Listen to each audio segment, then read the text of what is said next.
page 9a, and we're in the middle of this Gemara regarding the times when they were meant to bring the Korban Pesach and eat the Korban Pesach, and when it was considered noiser, which is the leftover of the Korban Pesach, and was there a time of Chatzos for the Korban Pesach, or was it until dawn?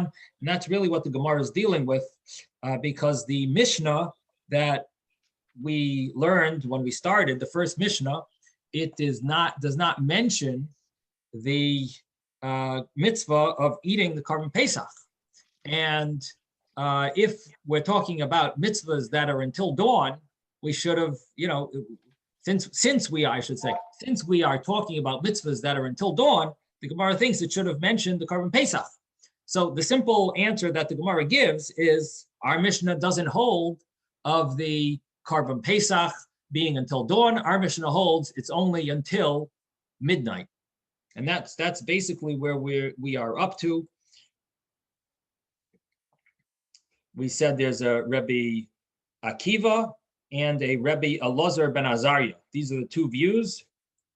And the question was, do you learn the Gzeira Shava, which is this word, halayla balayla hazeh, that just like one place it means until midnight, the other place also means until midnight, which would mean that you would only eat the meat until midnight.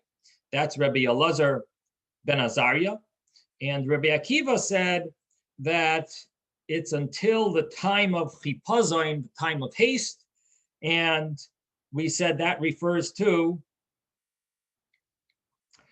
the haste of day, which is when the Yidden left.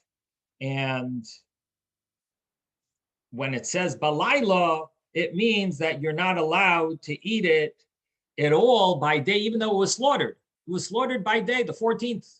You slaughtered it, but you can't eat it at all until the night, which is considered the 15th.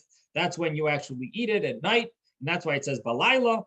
And according to Rabbi Akiva, you don't really learn, he doesn't learn the Gzeira Shava. The simple way of understanding this is he didn't have a tradition to learn that Gzeira Shava, that two words that have two of the same words in two different places that they're supposed to be teaching each other something.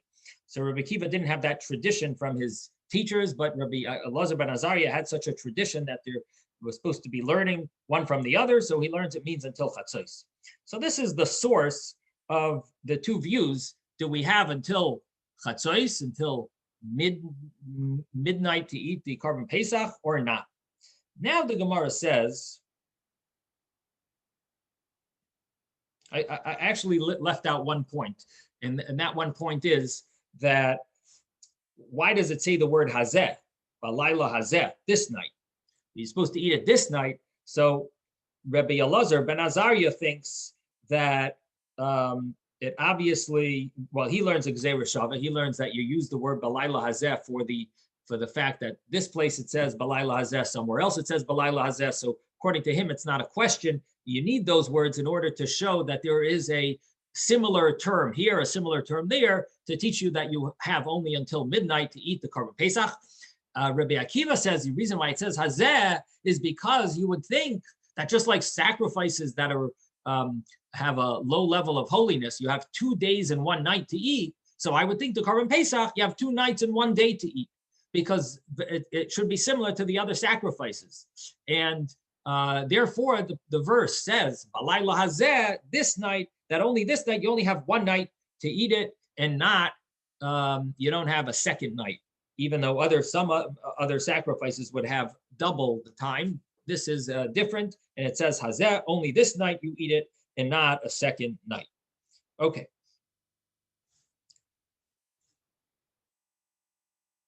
Let me read that inside. We're going to start from the word Ella, which is the 6th wide line.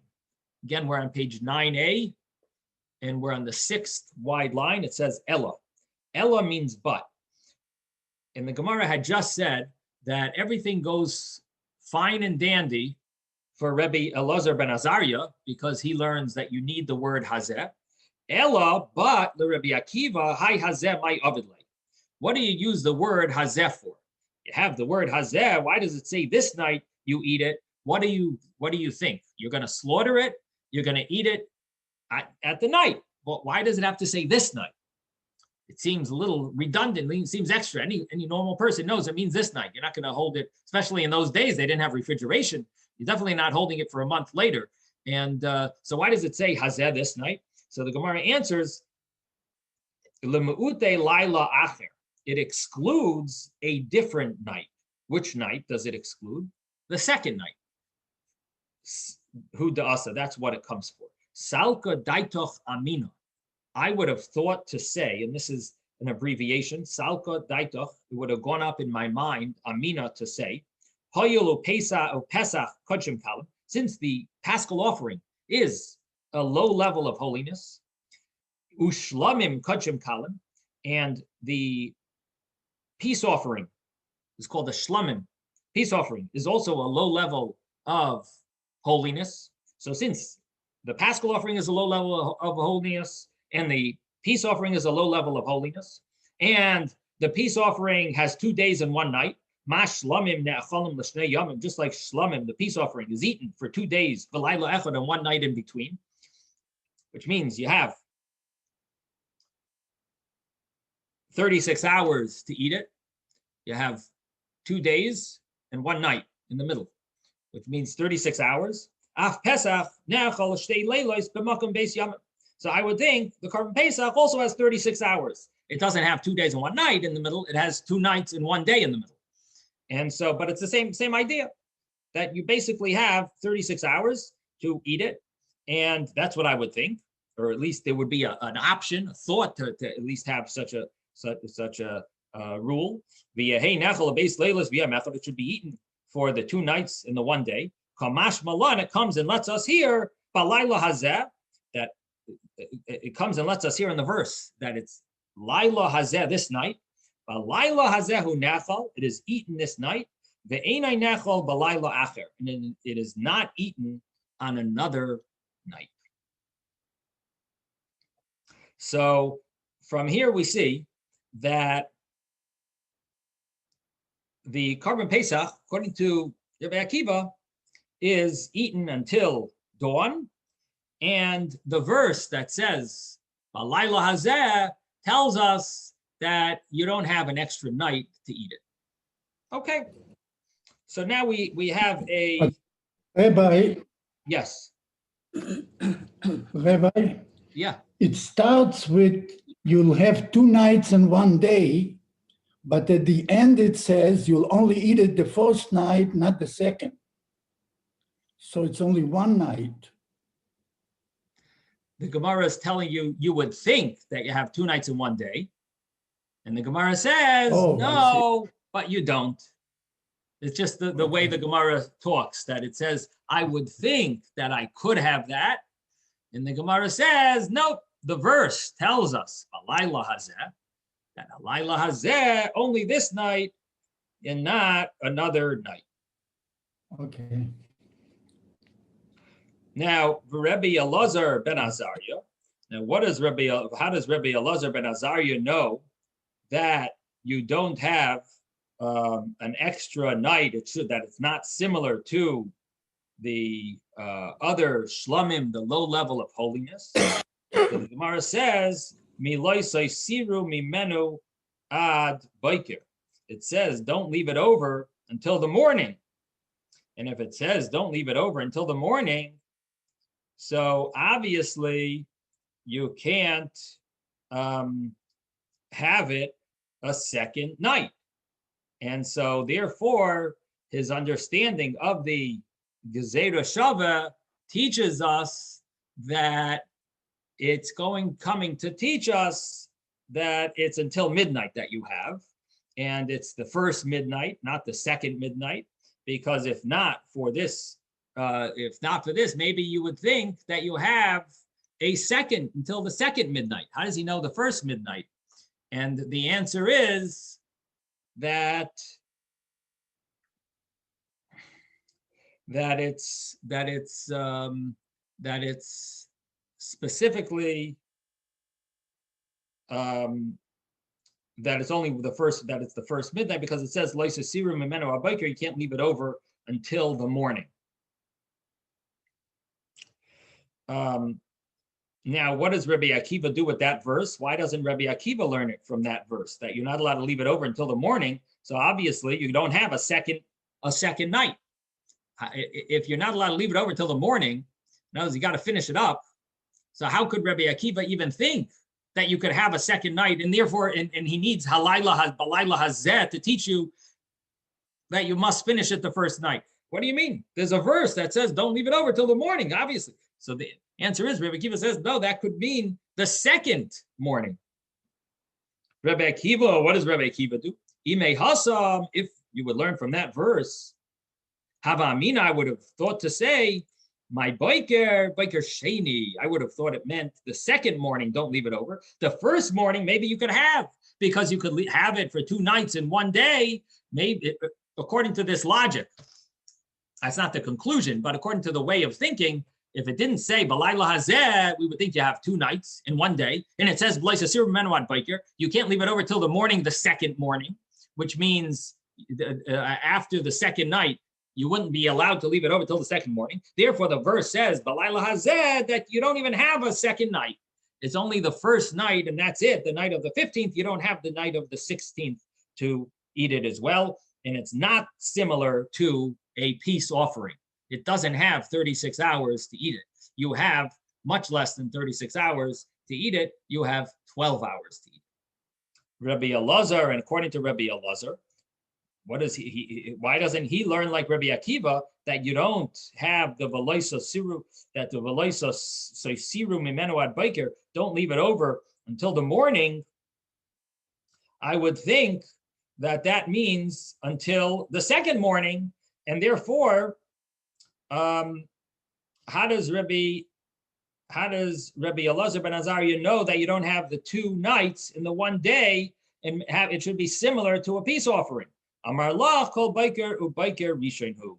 So Rabbi Elazar ben Azariah says that's obvious. The logic, the way it reads, that you only have, that you don't leave it till the morning, doesn't mean the second morning, it means that morning. And therefore, he learns that you have a gzeir shaveh, and it basically teaches us until midnight, and that's the opinion of Rabbi Elazar ben Azariah. Okay, any questions on this?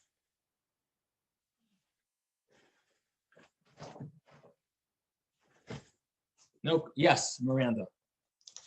I have a question about their argument, because in the Steinsaltz edition, it talks about Exodus 12:10 and, and the Torah. They're Torah scholars. So are they arguing the Torah, or they wouldn't be arguing what's in the Torah? They would just be arguing Interpretation.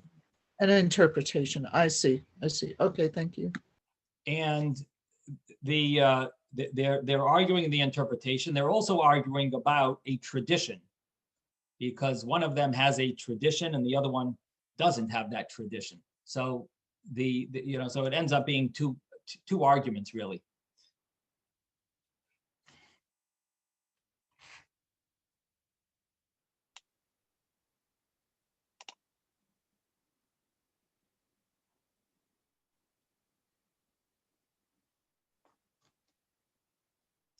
Okay, well, there is a question that's bothering me, and that is that Rabbi, yes, Howard. Yeah, just a comment or a question on the last point.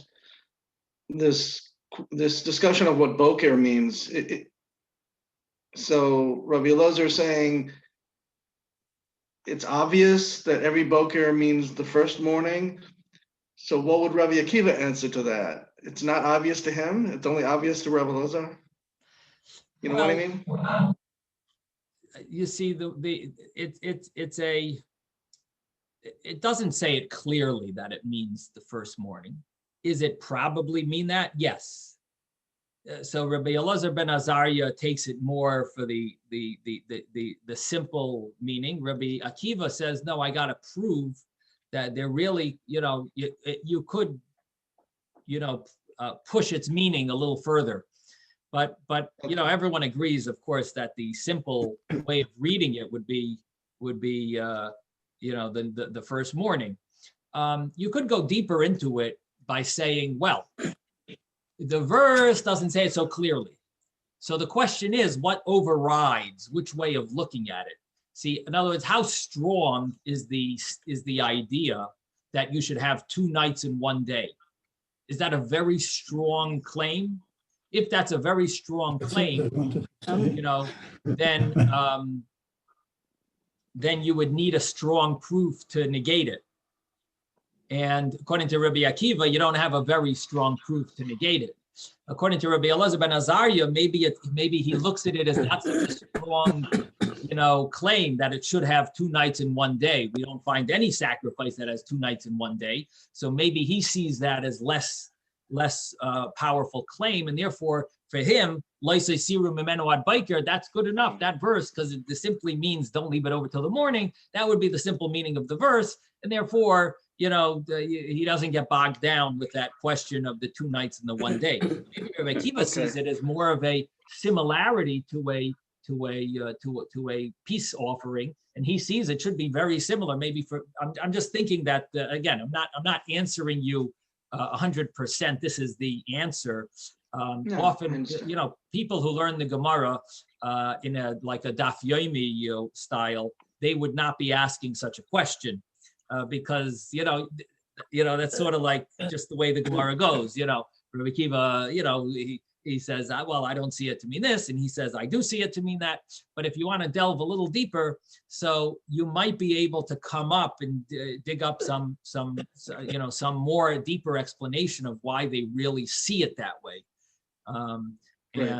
Possibly it's connected. Yeah, possibly it's connected to that.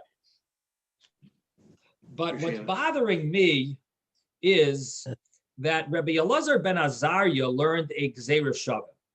His Gzeira Shava says that just like Hashem hung around Egypt until midnight to smite the firstborn, so we also should eat our Paschal offering until midnight. To me, it bothers me a little. It seems like that's quite a powerful source that you have until midnight, and you don't need another proof to say, well, maybe you have an extra night, 2 days and 2 nights in one day. I don't see that as a very strong question on Rabbi Elazar ben Azariah, because Rabbi Elazar ben Azariah learns from a Gzeira Shava that you only have until midnight. And when was Hashem there? The first night. Hashem didn't stay there the second night until midnight. He was there the first night until midnight. So wouldn't it mean that the Gzeira Shava you have only until the first night midnight? Why would you think that it means the second night until the second night midnight? But I think maybe based on what Howard just asked, maybe this answer, this idea is a little more understood. The Gemara's question is not a very strong question. It's just simply asking. There is logic to say that maybe you should have 2 nights. How do you know how much of the Gzeira Shava to learn? Meaning, what does the Gzeira Shava teach you? Does it teach you have 2 things? The first night until midnight. Number 1, you only have 1 night. Number 2, even within 1 night, you only have until midnight.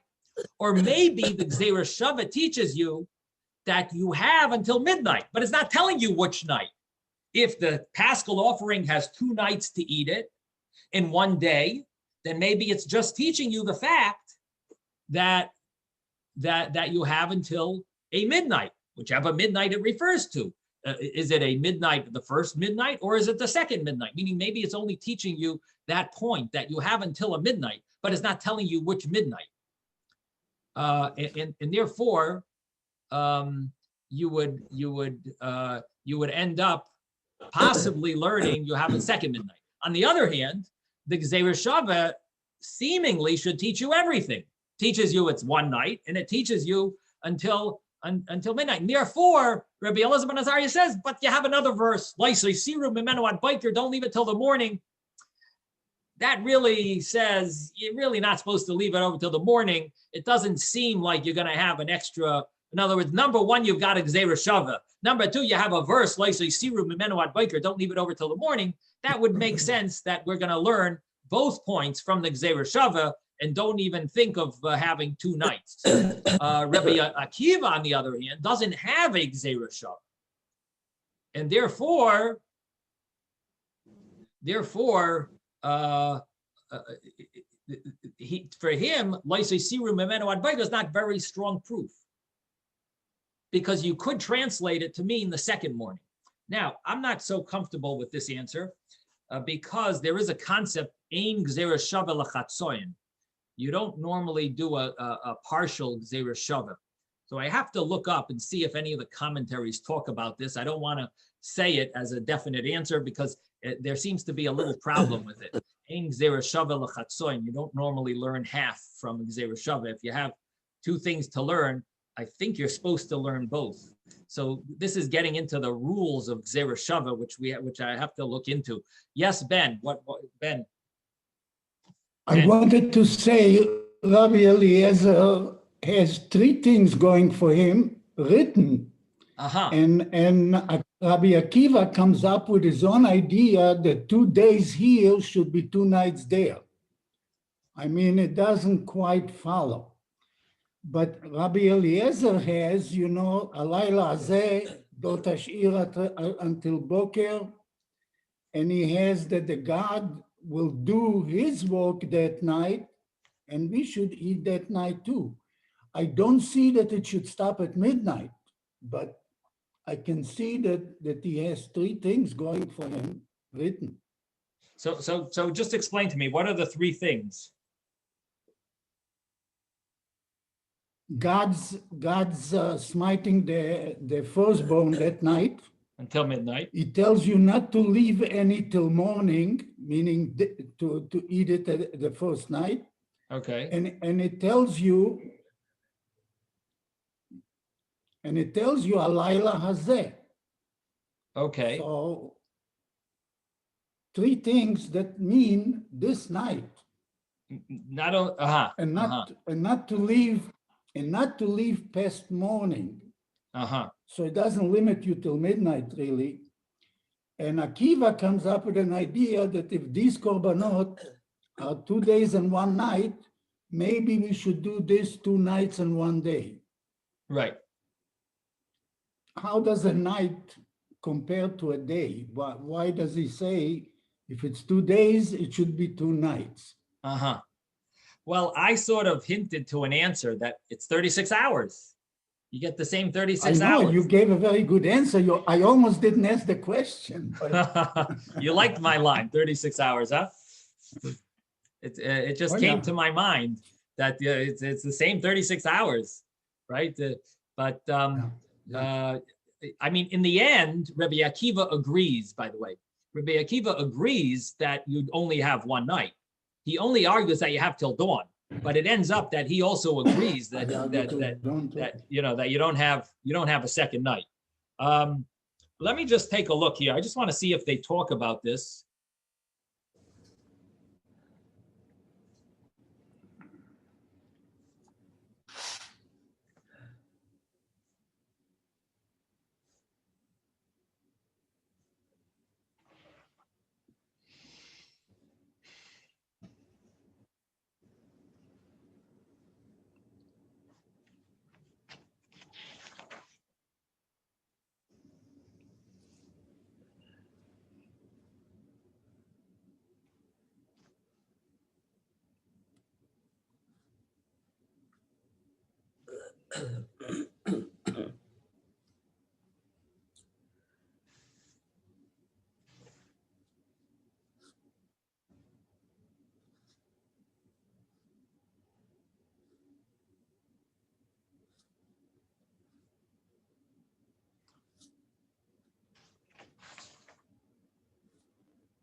Actually, there's 4 things. We just thought of another one. Actually, Rabbi, there's 4 things. God also tells them to be dressed and ready to go. I don't think they'll be dressed and ready to go for a day and 2 nights. Uh-huh. Uh-huh. Which pasuk which pasuk are you referring to? Be dressed and go.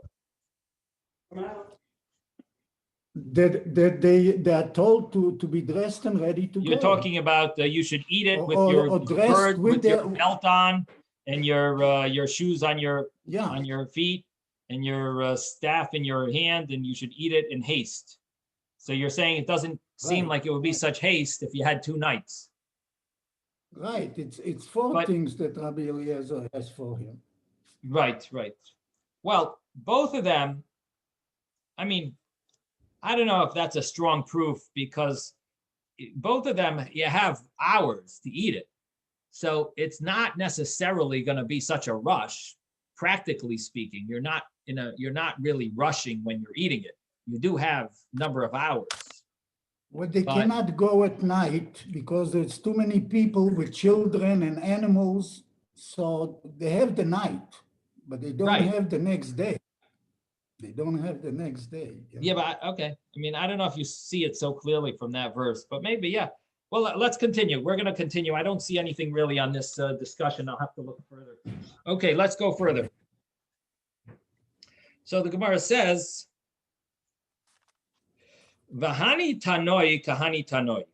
And these Tanoim, which are the authors of the Brisas and Mishnahs, that these Tanoim follow the same view as another 2 Tanoim, another 2 authors of a Mishnah or Brisa, which we'll see is a Brisa here. The Tanya, because we learned in a Brisa,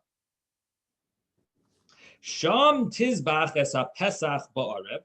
There you should slaughter the Paschal offering in the evening. And here the word evening doesn't literally mean evening. It means when it starts getting dark, which means after midday. It could be called Erev. And that's what it's referring to here. The Paschal offering was allowed to be slaughtered once it was after midday on the 14th of Nisan. That's when you would slaughter the Paschal offering. That's why then also we're not allowed to own chametz from midday. That was the time you weren't allowed to slaughter the Paschal offering when a person had chametz in their possession. Of course, there's rabbinic laws on top of that as well, even before that. But biblically, that's when you wouldn't be allowed to eat own leavened. You wouldn't be allowed to own anything leavened. So it says there you should slaughter the Paschal offering in the Erev, which means again after midday. Erev means it's starting to become evening. The sun is slowly starting its descent. And then it says Kevai Hashemesh, when the sun comes, which means it comes down and sunset. Moyed Seischa Mitzrayim, the time that you left Egypt. So it's an interesting verse because it jumps to 3 different times. And it's talking about the mitzvah of the Korban Pesach. It's in Devarim chapter 16. And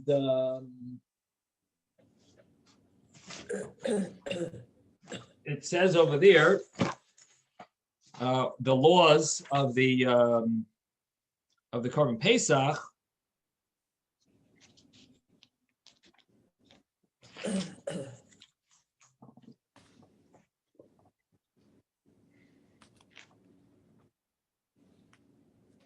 In verse 6, it says, only kiyim elam makom, you can't bring the Paschal offering. Verse 5, it says, don't bring it in your gate, one of your gates that Hashem gave you.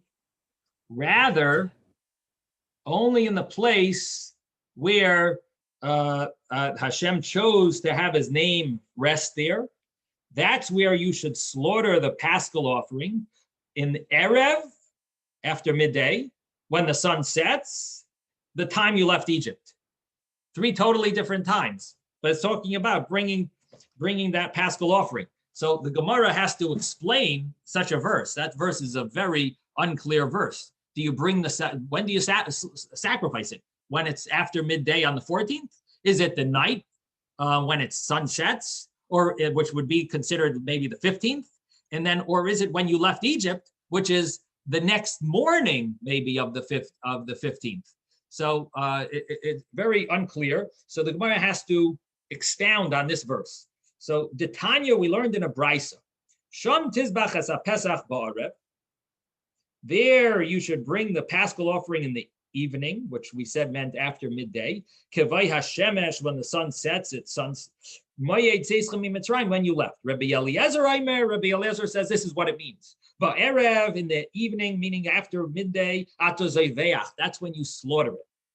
V'kavay hashemesh, when the sun sets, ato oichel, that's when you eat it. Umayed teischem mitzrayim, the time when you left Egypt, that's when you have to burn it, ato soiveh. So it's telling you 3 times that are connected to the paschal offering laws that are applicable for the Korban Pesach. And Rabbi Yoshua says, in the evening you slaughter it, which means after midday, the same as Rabbi Eliezer. The same as Rabbi Eliezer, you can eat it after the sun sets. And until when can you continue eating it? Ad until the time when you left Egypt. So what is the difference between Rabbi Eliezer and Rabbi Yehoshua? It sounds like they're saying the same thing. They say the exact same thing as when you slaughter it. You slaughter it during the day after midday on the 14th of Nisan. Exactly the same. When do you eat it? When the sun comes down. Exactly the same. They both agree that you eat it, it has to be night. You eat it at night. You slaughter it by day, eat it at night. And then comes this a little vague, if they agree or don't agree. What do they say? Then what the next words of the verse is Moyed Seischa Mitzrayim. So Rabbi Eliezer says the time you left Egypt is when you burn it, and Rabbi Yeshua says you continue eating it until you left Egypt. So one of them says when you left Egypt is when you burn it, and the other one says you eat it until that time.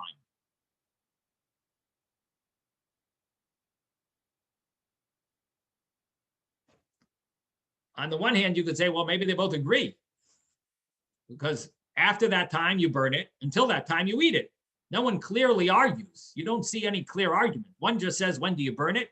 Is after Moyed Seischa Mitzrayim, and the other one says, when do you eat it? Until Moyed Seischa Mitzrayim. So on the one hand, you don't see any argument.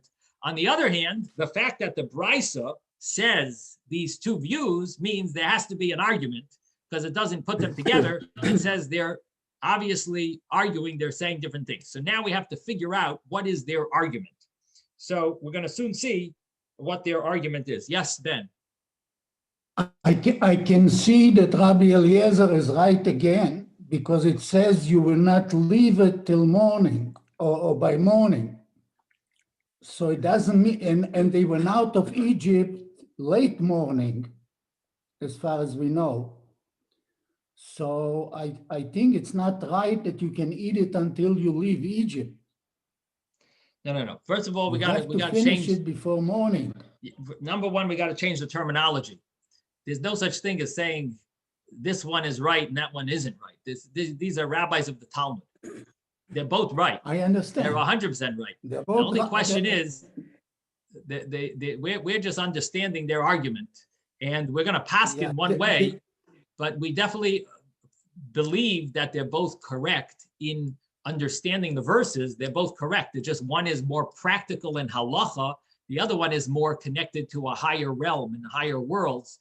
The halacha follows the other view. But in this world, we follow a halacha that has certain rules, and it falls into one thing. Now, so they're both definitely correct. Although it's possible that you can understand one better than the other, just means that you didn't delve into the other one enough and try to figure out the other opinion. But which opinion do you understand better? Eliezer. Rabbi Eliezer. Now, yes. Rabbi Eliezer says you only have until midnight. You have until midnight to eat, but eat. to burn it, doesn't I say guess, that. till morning. But this verse doesn't tell you anything about that. Yeah. This verse doesn't tell you anything about midnight. Right. But what do you see so good about it? I actually like Rabbi Akiva's view, just to be devil's advocate. I actually think Rabbi Akiva sounds very, very smooth. No, What? I think you just didn't have the time past morning where the people really left Egypt. They You don't didn't have leave time in the after morning. Yeah, but everyone agrees that. Rabbi Akiva and Rabbi Eliezer definitely both hold that once dawn comes, you cannot eat it anymore. It has to be burned. And both of them learned that the verse. Rabbi Yeshua doesn't say that. Yes, even Rabbi Yeshua says that, and it's a verse. It says, "Loisoi siru mimenu ad boker, v'hanoiser mimenu ad boker." You have to burn. What's left over until the morning needs to be burned. Which, even though we had an initial thought it could mean maybe the second morning, but the conclusion of the Gemara, according to both opinions, was that it meant the next morning, which means the morning of the 15th, when we left Egypt. It had to be burned. You can't eat it anymore. So everyone agrees with that. This verse tells you that you have a time when you slaughter it, you have a time when you eat it, and then it tells you the next time is the morning. Now that morning could either mean you eat it until the morning and then you burn it, or it could mean no, you eat it until midnight, and it doesn't say that here, but that could be what's learned from somewhere else. And then the morning time is a time of burning, or you can learn both. That the morning time is a time stop eating and burn. So you can learn both from this verse. Yeah. Rabbi Yeshua says until Tzetcha Mitzrayim. He doesn't stop in the morning. No, it says, when did we leave Egypt? They left mid-morning. I thought they left around 10, 11 o'clock, not early morning. So the understanding here is that they left right when the morning came. So everyone agrees that they left in the morning. Moyed Seischa Mitzrayim. Okay. So both of them agree with that. Why I thought it was late morning that they left. It is interesting because the pasuk does say one place, Be'etzem hayoim hazeh, in the midst of this day. And there are 3 times in the Torah where it says that it means always midday. But not when it comes to leaving Mitzrayim. Interestingly enough, I don't think there's any source that they left midday. They left when it became morning, they left. So as far as I know, that's when, I mean, of course, you could look into seeing if there's any different midrashic sources. You could possibly check into that. But the common understanding is that they, Moyed Seischa Mitzrayim is when they either rushed to leave or they actually left. But it's basically the morning when it became dawn, that's when they left. And everyone agrees that that's when you have to start burning. If you left over any meat from the Paschal offering, it's got to be burned in the morning. But the only question was really is when do you have to eat it till? Do you have until midnight or do you have until the morning? So we have these 2 opinions here. And as I mentioned, the Brisa isn't so clear what their argument is. So now the Gemara says,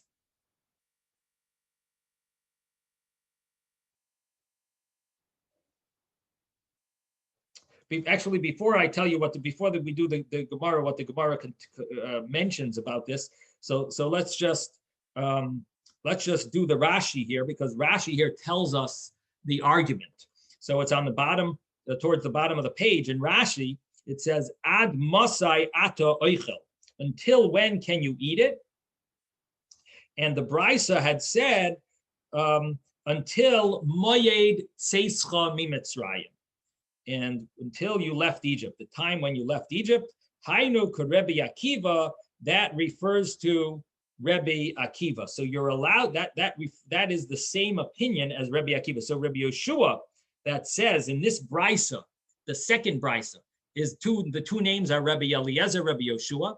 One of them is going to follow the same opinion of the previous brisa, Rabbi Akiva, and the other one is going to follow in the same opinion in the previous brisa, which was Rabbi Elazar ben Azariah. So again, here we have Rabbi Eliezer and a Rabbi Yoshua. And in the previous brisa, we had Rabbi Elazar ben Azariah, someone different, Elazar, and we had a Rabbi Akiva. So the second brisa, two names are going to somehow, one of them is going to follow one opinion of the previous brisa, the other one's going to follow the other opinion. So Rabbi Yoshua here said that you eat it until the time when you left Egypt. So ad masai ato eichel, Rashi says, hainu Rabbi Akiva. So Rabbi Yoshua follows like Rabbi Akiva of the previous brisa, that you can eat it all the way until dawn. Until midnight, according to the Tanakama, the first opinion, which if you want to give him a name, it's Rabbi Eliezer.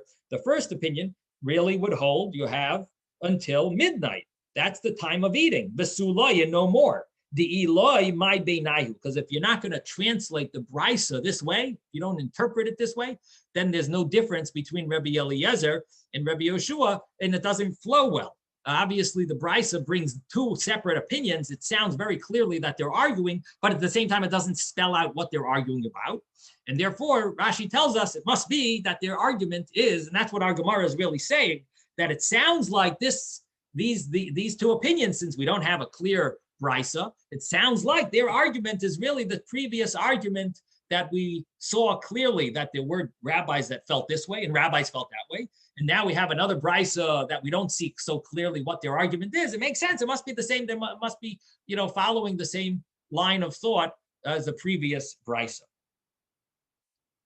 So that's I should mention that very often we have a similar Gemara, similar type of Gemara, where it has it has two opinions of the Amoraim, and it will ask, oh, is this the same as the argument between the Tanoim? Is this same? In other words, Amoraim are the authors of the Talmud, and the Tanoim are the authors of the Mishnah. And very often in the Gemara, it'll ask, is this argument of the Amoraim, the rabbis of the Talmud, a few hundred years later, is that the same as the argument that they argued a few hundred years earlier, the Tanoim, the authors of the Mishnah? And very often the Gemara tries to say, no, it can't be, because if they're not going to argue the same argument that other rabbis argued about 300 years earlier, instead they will say, I follow that view, and the other rabbi follows the other view. They're not going to say, I hold this and you hold that. They're going to say, I follow Rabbi Akiva, and the other one's going to say, I follow Rabbi Elazar ben Azariah. That's what they would say. Our Gemara doesn't do that. And the reason our Gemara doesn't do that, it's not surprised to have two arguments the same, is because they're both Tanoim. We're dealing with two groups of Tanoim. There's no reason why they would have to say, I follow that rabbi's view and the other one follows this rabbi's view. They're both Tanoim. They lived at the same time or the same era.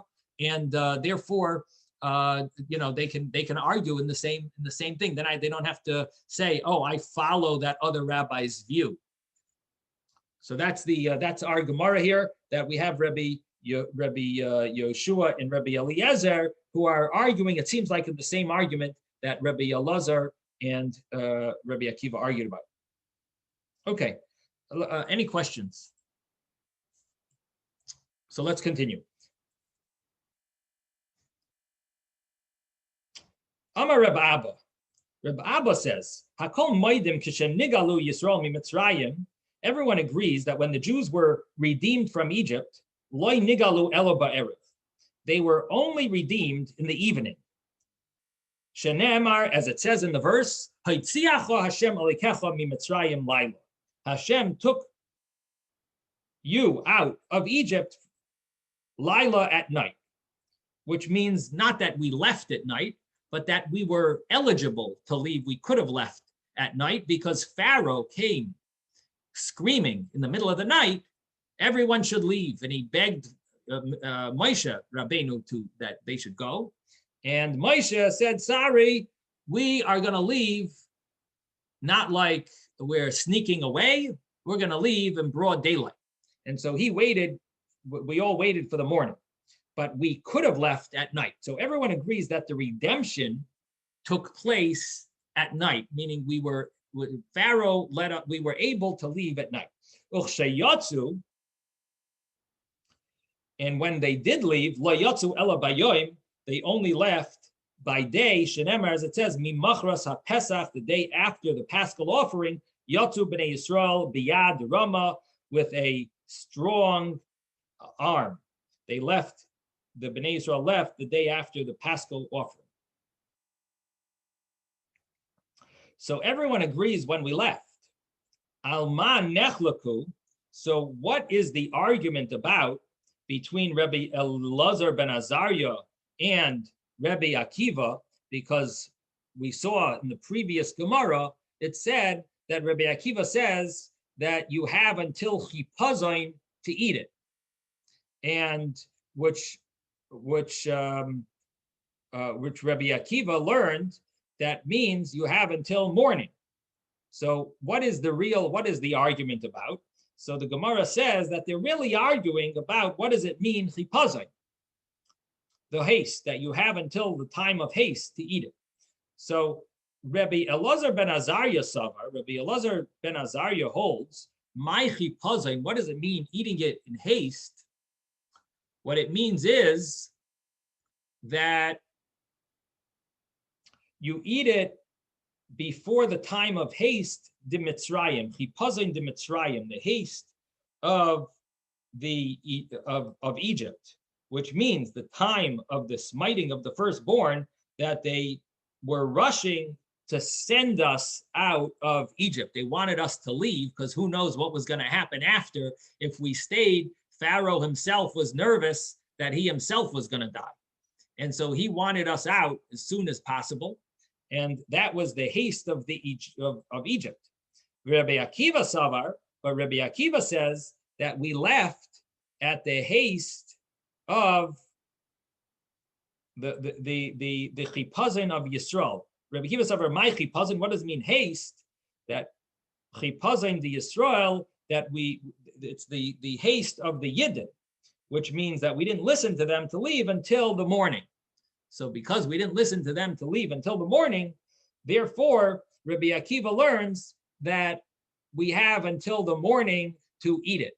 So the way the Gemara is understanding it here is that the source of when you have until eating it is based on what the meaning of the word chipazon is. If you hold that the chipazon, the haste, refers to the Egyptian haste, it would mean you have until midnight to eat it. If you learn that the word that the chipazon means the haste of the Yidden, then you would have until in other words, the haste when the Yidden had to rush out, and that would be the haste of the morning. That would mean you have all night to eat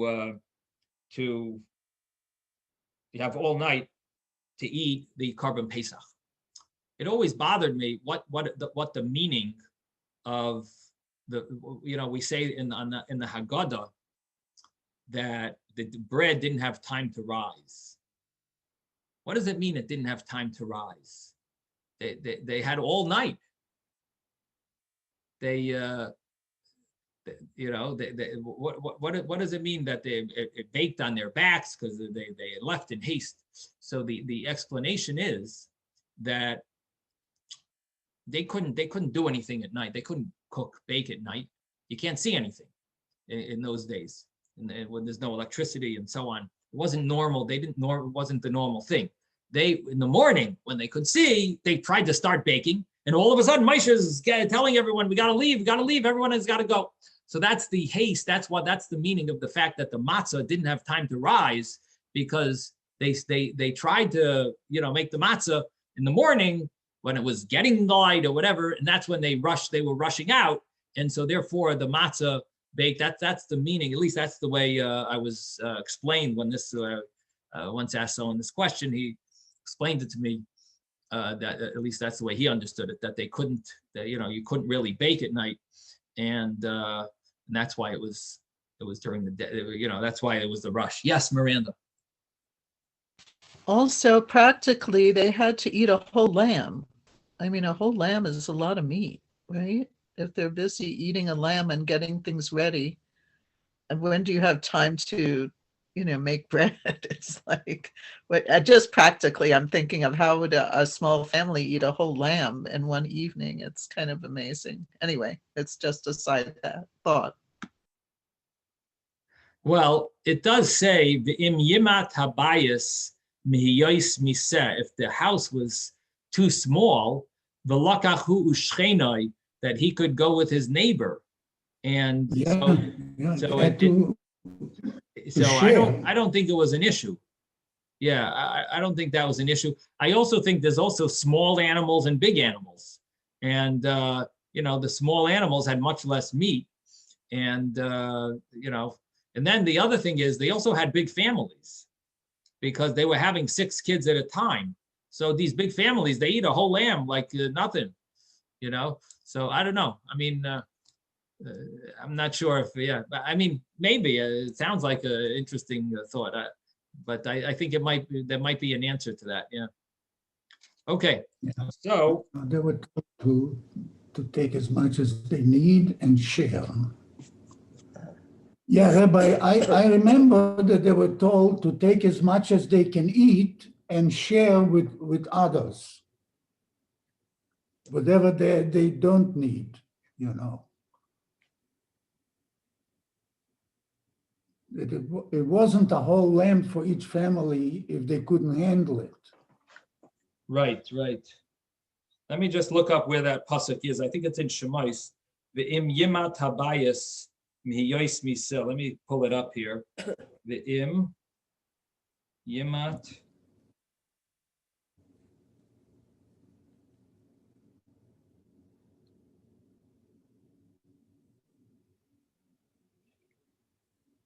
It's Shemais 12:4.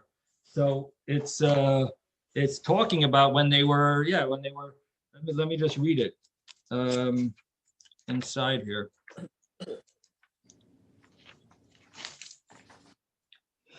So Hashem spoke to Moshe and Aaron in the land of Egypt, saying, "This month is first month of the year. They speak to the Bnei Israel, and the 10th of the month they should take this sheep, the lamb, and sell a bayis for each for a household." Now in verse 4 it says, "But if the household is too small to eat a whole lamb or kid, then he should take one with a neighbor of his who is near to his house, according to the number of people involved. Each person should be counted for the lamb according to his ability to eat, and." You must have a perfect unblemished male lamb or kid in its first year. You may take either sheep or goat. You should hold it for inspection until the 14th of the month. Then you should have it slaughtered in the afternoon, and they should take from the blood and put on the door. So it clearly, I think, deals with that issue of if it's too, if it would be too big, that you get around that. Yes. Okay. So let's continue. Tanya Nami Hachi. We also learned a brisa like this. There's a verse that we just quoted 4 lines earlier. Hashem your God brought you out of Egypt at night. And now the Gemara the brisa asks, where the Gemara is quoting a brisa that asks on a verse. The verse said that Hashem took you out of Egypt at night. Hashem your God took you out of Egypt at night. And the brisa that we're quoting says, did Hashem really take us out at night? Did they leave at night? They only left by day. Shenemar, as it says, Mimachras HaPesach, the day after Pesach, Yatzu B'nai Yisrael Biad Rama. The day after, meaning the Paschal offering, they left with a strong arm. Ella Melame, this teaches us, Sheschila Lahem Geula Mi Ba'erev, the Geula, the redemption, started in the evening, which basically means that Paroi gave them permission to leave, and he asked us to leave, he begged us to leave, but we didn't leave. And now comes the next Gemara.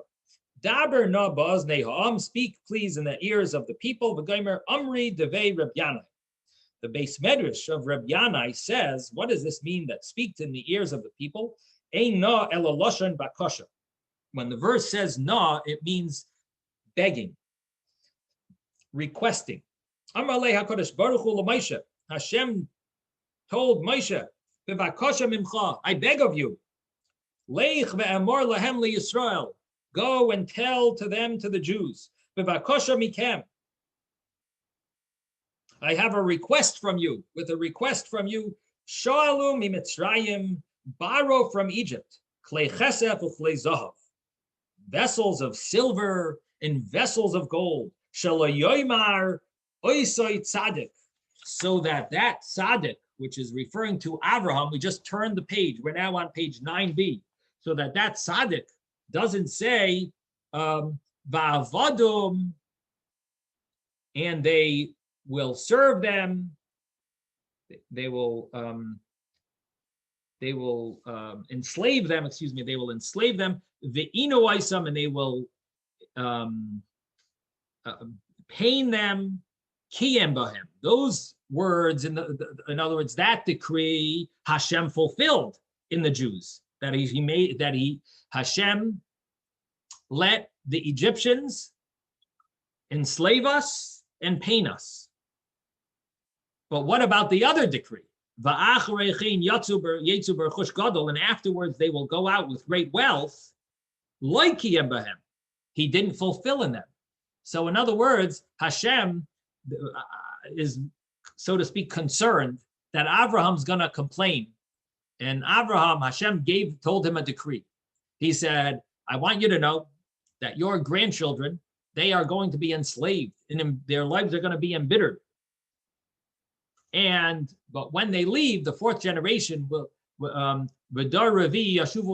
fourth generation will return here, and that is, and they will come with great wealth. And afterwards, they will come with great wealth. They will leave Egypt, or they will leave whatever country it is. He didn't say clearly it's going to be Egypt, but he said whatever country they're in, they're going to leave it with great wealth. So Abraham might complain to Hashem and say, you know what, you were very machmir and mahadir.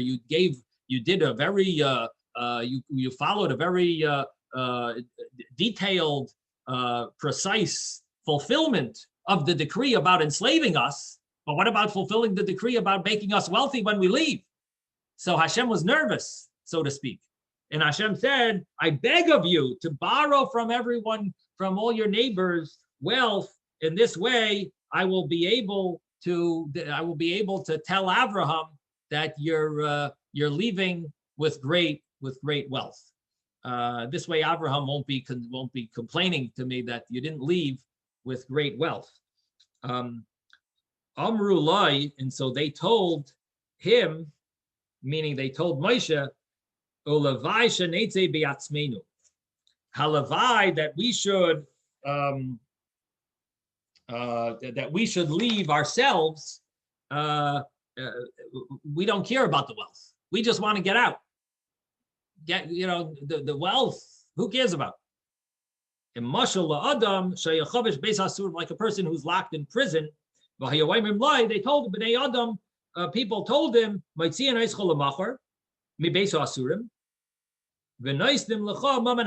to take you out from your prison tomorrow, and we're going to give you a lot of wealth. And he tells them, I beg of you, take me out today. And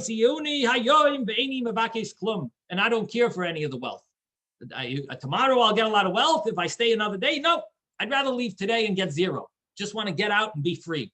That's the way the Yidden felt. And that's therefore Moshe had to beg them, and Hashem had to beg Moshe that Hashem told Moshe to beg the Yidden that they should borrow from their neighbors, klei chesed v'klei zahav, and that's the meaning of this Gemara, which Rashi brings it in Chumash. The question is really, there's a question on this Gemara really. Didn't Hashem want to fulfill that obligation, that decree? Why was Hashem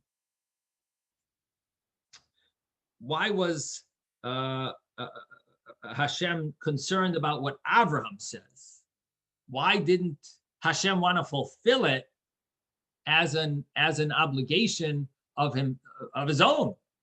Hashem promised it. Hashem said it. So the commentary, one of the answers that the commentaries gives is that the Yidden are anyway going to leave with wealth, because when the sea split, they got a lot of wealth at the sea.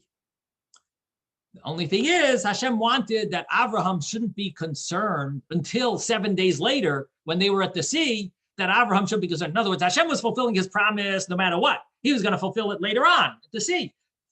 But for Avraham, Hashem said, you know what? I don't want you to be concerned for the next 7 days. I'm going to already now give you great wealth. The other thing is, I mean, I wonder if maybe the question could be answered differently. This Gemara says that a person would rather leave and doesn't care about wealth. So if someone was to forego on the wealth, would Hashem be obligated to give them the wealth if they said, we don't care for it? In other words, Hashem promised them Hashem said when they leave, they'll have great wealth. But if we forego on the wealth, would Hashem be obligated to force us to take the wealth just to gain that, just to fulfill that promise? Maybe if we forewent on the wealth, maybe that would exempt Hashem, so to speak, from fulfilling that. I see a possibility that maybe that the promise Hashem had that we're gonna leave with great wealth could have been maybe fulfilled by the fact that we said we're giving in. It's just a thought that comes to my mind. Yes, Miranda. Hashem's promises are forever. No, they're enduring and forever. But the promise is the promise. It's different than a human promise. No, of course. But what does such a promise mean?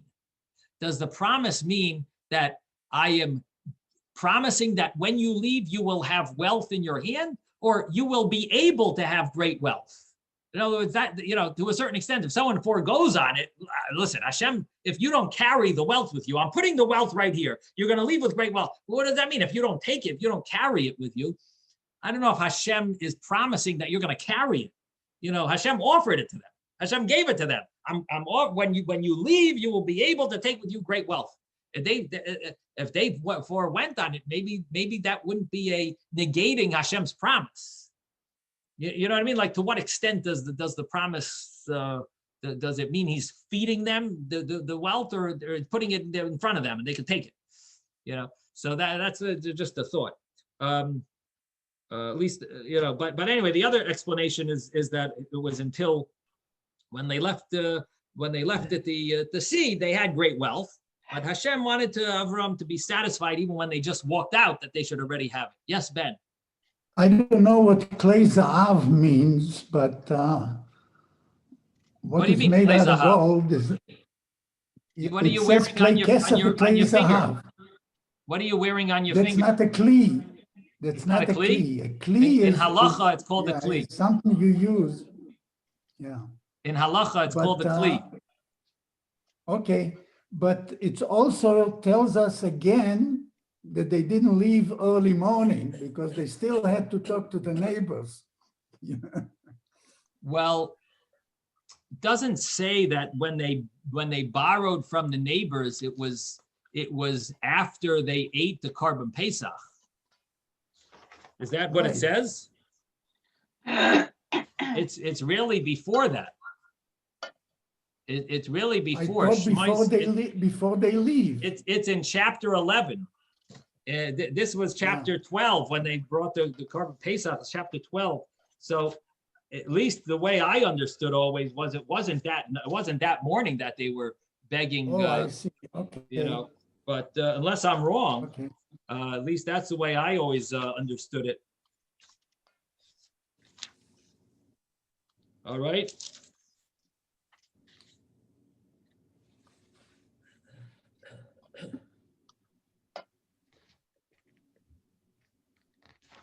We'll have to take a look, but it's the command came when Hashem told Moshe, "I'm going to bring the makas b'chayros." So it was told him, "Daber na b'oznei ha'am." Then, so I guess we could look it up and see if there's any commentaries on it. But it would seem like it was already before the, it was already before. Okay, have a wonderful day, everyone. Sei gesund. You too, bye-bye. Thank you.